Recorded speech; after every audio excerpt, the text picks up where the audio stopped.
करती हूँ विद्यार्थी मित्रों आप सभी का माँ आशापुरा विद्या संकुल के ऑनलाइन टीचिंग में।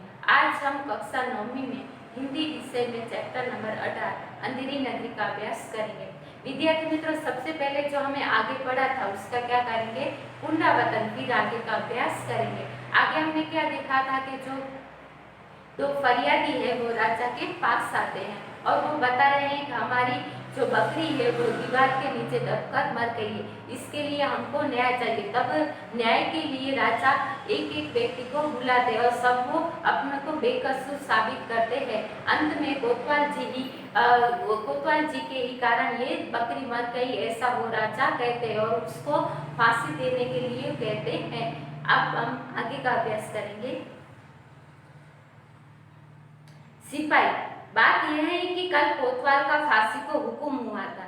जब उसे फांसी देने के लिए गए तो फांसी का फंदा बड़ा निकला। तब वो क्या कहते हैं कि कल हमें जो कोतवाल है उसे फांसी देने के लिए ले गए, लेकिन जो फांसी का फंदा है वो बड़ा निकला, क्योंकि कोतवाल साहब तो दुबले पतले हैं। हम लोगों ने महाराज से अर्ज किया यानी निवेदन किया।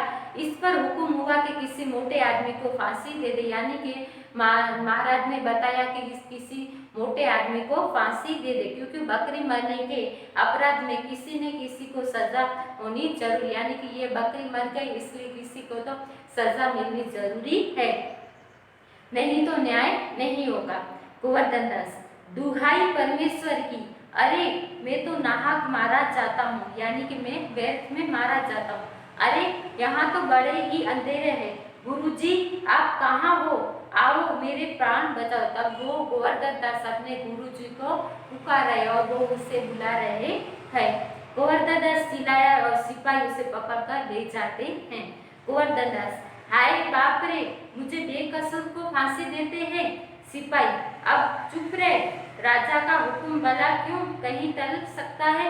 तब उसे गोवर्धन दास को सिपाही डांट रहे हैं और वो बता रहे हैं कि राजा का हुक्म कैसे टल सकता है। गोवर्धन दास, हाय मैंने गुरुजी को कहना नहीं माना, उसी का यह फल है। गुरुजी कहाँ हो, बचाओ गुरुजी, गुरुजी। तब हुवर्धन दास अपने गुरुजी को पुकारता है। वो सोचता है कि मैंने अपने गुरुजी की बात नहीं मानी, तब मेरी ऐसी स्थिति हुई है, इसलिए वो अपने गुरुजी को पुकारता है। महंत, अरे बच्चा गोवर्धन दास, यह तेरी क्या स्थिति है। तब महंत दौड़कर चले आते और वो बता रहे कि तुम्हारी यह कैसी स्थिति है। गोवर्धन दास हाथ जोड़कर, गुरुजी दीवार के नीचे बकरी दब गई, जिसके लिए मुझे फांसी दी जा रही है, गुरुजी बचाओ। महंत, कोई चिंता नहीं, सुनो मुझे अपने शिष्य को अंतिम उपदेश देने दो। तब सिपाही को वो महंत क्या बता रहे हैं कि मुझे जो शिष्य है उसे अंतिम उपदेश देने के लिए कहो। सिपाही उसे थोड़ी देर के लिए छोड़ देते। गुरुजी चेले के कान में कुछ समझाते हैं। महंत, नहीं बच्चा, हम बूढ़े हैं, हमको चढ़ने दो। तब महंत अपनी चालाकी से वो बता रहे हैं कि अब हम बूढ़े इसलिए हमको ही चढ़ने दो। इसी प्रकार दोनों बहस करते हैं। सिपाही परस्पर चकित होते हैं। महाराज, मंत्री और कोतवाल आते हैं। राजा, यह क्या गोलमाल है। तब राजा पूछता है, ये सब क्या चल रहा है। सिपाही, महाराज, चेला कहता है कि मैं फांसी चढ़ूंगा और गुरुजी कहता है कि मैं चढ़ूंगा, कुछ मालूम नहीं पड़ता क्या बात है। राजा, बाबा जी बोलो, आप फांसी क्यों चढ़ना चाहते हो। तब वो महंत जी से वो पूछ रहे हैं राजा कि आप फांसी क्यों चढ़ने के लिए तैयार हो। महंत, राजा इस समय ऐसी शुभ घड़ी है जो मरा सीधा स्वर्ग जाएगा, यानी वो राजा से क्या बता रहे हैं महंत, इस समय ऐसी शुभ घड़ी है जो मरा वो सीधा स्वर्ग जाएगा, यानी कि यहाँ पर महंत की चालाकी है।